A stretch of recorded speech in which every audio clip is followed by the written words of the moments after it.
विस्फोटक न्यूज के प्रायोजक हैं red pro real estate developers. प्रिय देशवासियों, नमस्कार। हम सभी ने बीते दिनों में देश का सामर्थ्य और उसका संयम दोनों देखा है। मैं सबसे पहले भारत की पराक्रमी सेनाओं को, सशस्त्र बलों को, हमारी खुफिया एजेंसियों को, हमारे वैज्ञानिकों को, हर भारतवासी की तरफ से सैल्यूट करता हूं। हमारे वीर सैनिकों ने ऑपरेशन सिंदूर के लक्ष्यों की प्राप्ति के लिए असीम शौर्य का प्रदर्शन किया। मैं उनकी वीरता को, उनके साहस को, उनके पराक्रम को आज समर्पित करता हूं। हमारे देश की हर माता को, देश की हर बहन को और देश की हर बेटी को ये पराक्रम समर्पित करता हूं। साथियों, 22 अप्रैल को पहलगाम में आतंकवादियों ने जो बर्बरता दिखाई थी, उसने देश और दुनिया को झकझोर दिया था। छुट्टियां मना रहे निर्दोष मासूम नागरिकों को धर्म पूछकर उनके परिवार के सामने, उनके बच्चों के सामने बेरहमी से मार डालना, यह आतंक का बहुत विभत्स चेहरा था, क्रूरता थी। ये देश के सद्भाव को तोड़ने की घिनौनी कोशिश भी थी। मेरे लिए व्यक्तिगत रूप से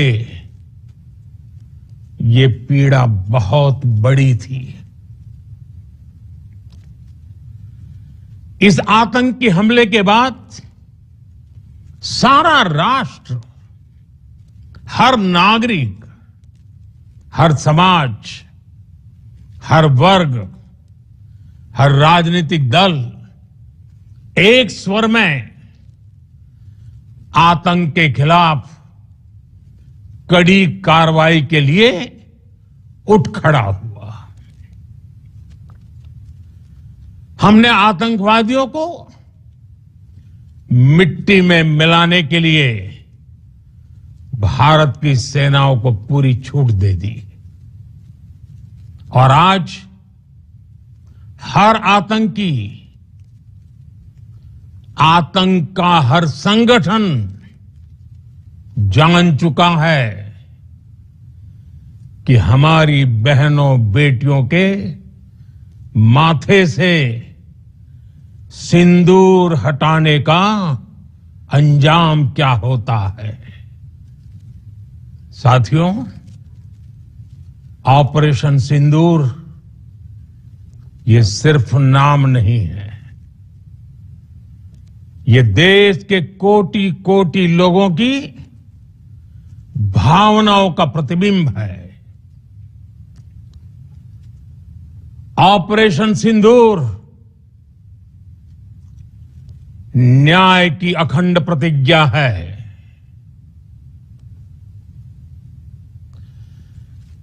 6 मई की देर रात, 7 मई की सुबह पूरी दुनिया ने इस प्रतिज्ञा को परिणाम में बदलते देखा है। भारत की सेनाओं ने पाकिस्तान में आतंक के ठिकानों पर, उनके ट्रेनिंग सेंटर्स पर सटीक प्रहार किया। आतंकियों ने सपने में भी नहीं सोचा था कि भारत इतना बड़ा फैसला ले सकता है। लेकिन जब देश एकजुट होता है, नेशन फर्स्ट की भावना से भरा होता है, राष्ट्र सर्वोपरि होता है, तो फौलादी फैसले लिए जाते हैं, परिणाम लाकर दिखाए जाते हैं।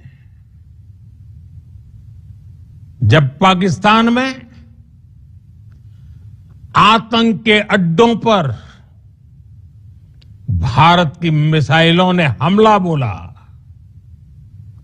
भारत के ड्रोन्स ने हमला बोला, तो आतंकी संगठनों की इमारतें नहीं, बल्कि उनका हौसला भी थर्रा गया। बहावलपुर और मुरिद के जैसे आतंकी ठिकाने एक प्रकार से ग्लोबल टेररिज्म की यूनिवर्सिटीज रही है। दुनिया में कहीं पर भी जो बड़े आतंकी हमले हुए हैं, चाहे 9/11 हो, चाहे लंदन ट्यूब बॉम्बिंग हो, या भारत में दशकों से जो बड़े बड़े आतंकी हमले हुए हैं, उन सब के तार कहीं ना कहीं आतंक के इन्हीं ठिकानों से जुड़ते रहे हैं। आतंकियों ने हमारी बहनों का सिंदूर उजाड़ा था, इसलिए भारत ने आतंक के ये हेडक्वार्टर्स उजाड़ दिए। भारत के इन हमलों में 100 से अधिक खूंखार आतंकवादियों को मौत के घाट उतारा गया है। आतंक के बहुत सारे आका बीते 2.5-3 दशकों से खुलेआम पाकिस्तान में घूम रहे थे, जो भारत के खिलाफ साजिशें करते थे। उन्हें भारत ने एक झटके में खत्म कर दिया। साथियों, भारत की इस कार्रवाई से पाकिस्तान घोर निराशा में गिर गया था, हताशा में गिर गया था, बौखला गया था। और इसी बौखलाहट में उसने एक और दुस्साहस किया। आतंक पर भारत की कार्रवाई का साथ देने के बजाय पाकिस्तान ने भारत पर ही हमला करना शुरू कर दिया। पाकिस्तान ने हमारे स्कूलों, कॉलेजों को, गुरुद्वारों को, मंदिरों को, सामान्य नागरिकों के घरों को निशाना बनाया। पाकिस्तान ने हमारे सैन्य ठिकानों को निशाना बनाया। लेकिन इसमें भी पाकिस्तान खुद बेनकाब हो गया। दुनिया ने देखा कि कैसे पाकिस्तान के ड्रोन्स, पाकिस्तान की मिसाइलें भारत के सामने तिनके की तरह बिखर गई। भारत के सशक्त एयर डिफेंस सिस्टम ने उन्हें आसमान में ही नष्ट कर दिया। पाकिस्तान की तैयारी सीमा पर वार की थी, लेकिन भारत ने पाकिस्तान के सीने पर वार कर दिया। भारत के ड्रोन्स, भारत की मिसाइलों ने सटीकता के साथ हमला किया। पाकिस्तानी वायुसेना के उन एयरबेस को नुकसान पहुंचाया, जिस पर पाकिस्तान को बहुत घमंड था। भारत ने पहले 3 दिनों में ही पाकिस्तान को इतना तबाह कर दिया जिसका उसे अंदाजा भी नहीं था। इसलिए भारत की आक्रामक कार्रवाई के बाद पाकिस्तान बचने के रास्ते खोजने लगा। पाकिस्तान दुनिया भर में तनाव कम करने के लिए गुहार लगा रहा था और बुरी तरह पीटने के बाद इसी मजबूरी में 10 मई की दोपहर को पाकिस्तानी सेना ने हमारे डीजीएमओ को संपर्क किया। तब तक हम आतंकवाद के इंफ्रास्ट्रक्चर को बड़े पैमाने पर तबाह कर चुके थे। आतंकियों को मौत के घाट उतार दिया गया था। पाकिस्तान के सीने में बसाए गए आतंक के अड्डों को हमने खंडहर बना दिया था। इसलिए जब पाकिस्तान की तरफ से गुहार लगाई गई, पाकिस्तान की तरफ से जब ये कहा गया कि उसकी ओर से आगे कोई आतंकी गतिविधि और सैन्य दुस्साहस नहीं दिखाया जाएगा, तो भारत ने भी उस पर विचार किया। और मैं फिर दोहरा रहा हूं, हमने पाकिस्तान के आतंकी और सैन्य ठिकानों पर अपनी जवाबी कार्रवाई को अभी सिर्फ स्थगित किया है। आने वाले दिनों में हम पाकिस्तान के हर कदम को इस कसौटी पर मापेंगे कि वो क्या रवैया अपनाता है। साथियों, भारत की तीनों सेनाएं, हमारी एयरफोर्स, हमारी आर्मी और हमारी नेवी,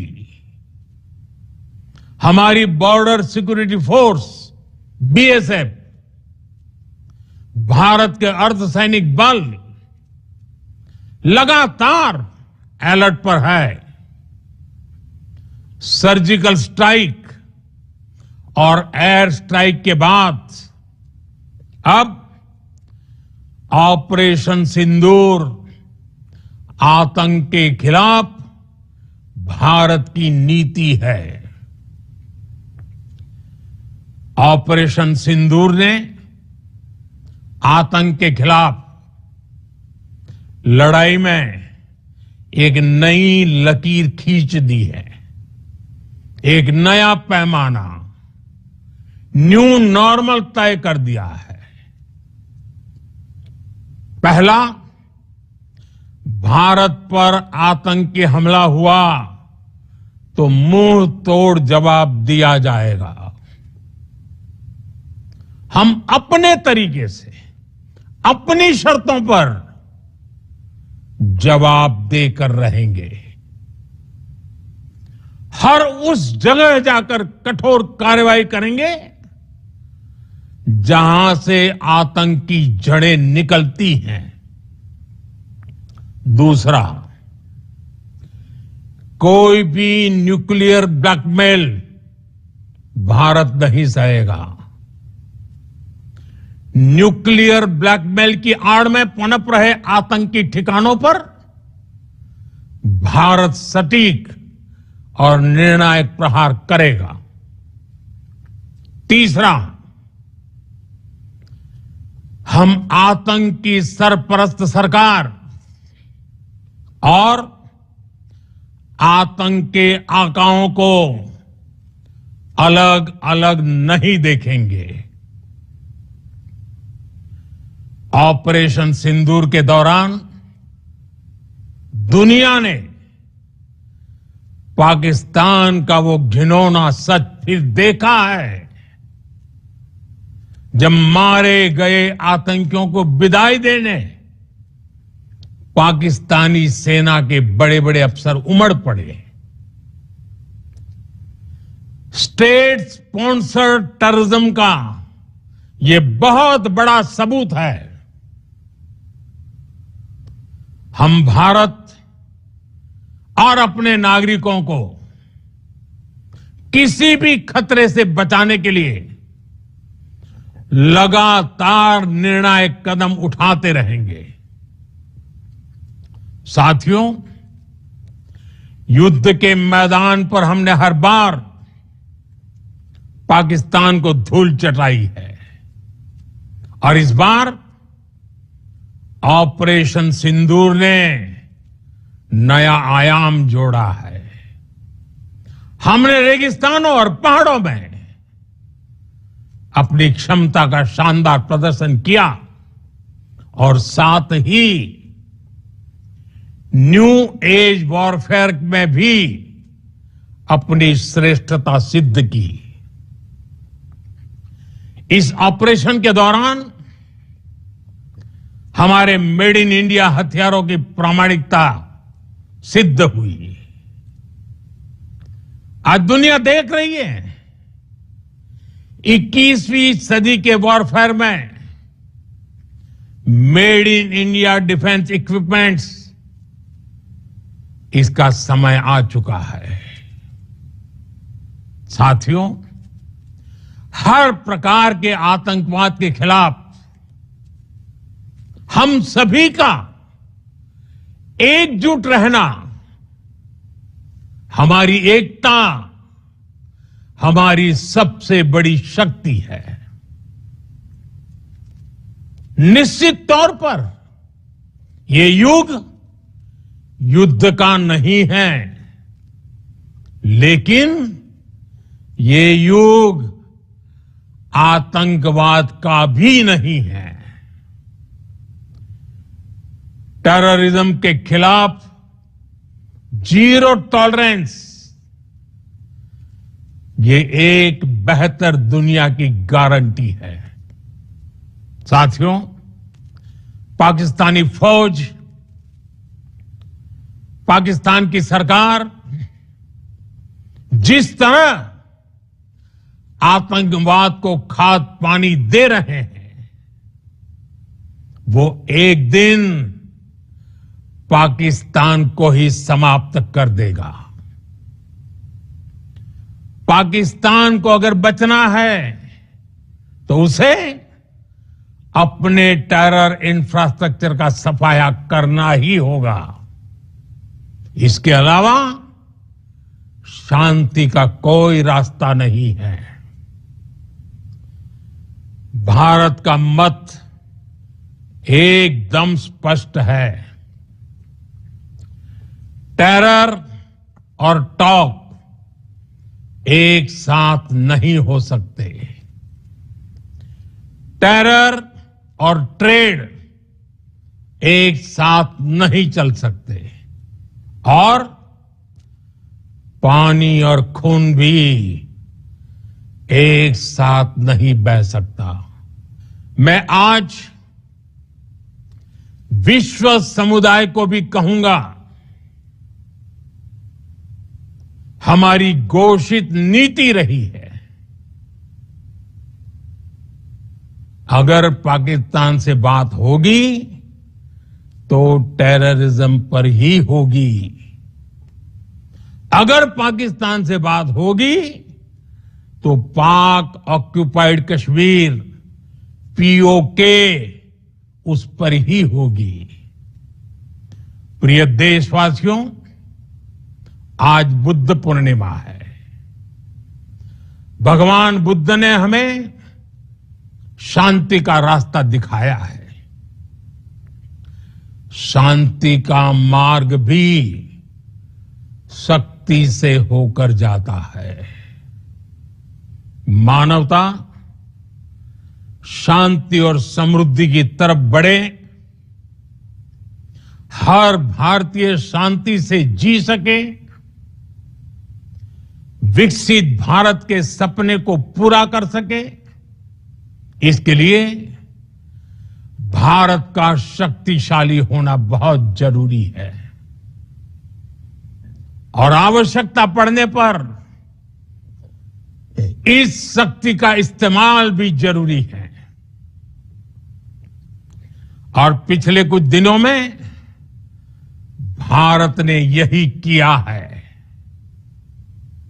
मैं एक बार फिर भारत की सेना और सशस्त्र बलों को सैल्यूट करता हूं।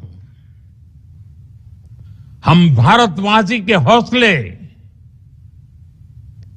हर भारतवासी का एकजुटता का शपथ, संकल्प, मैं उसे नमन करता हूं।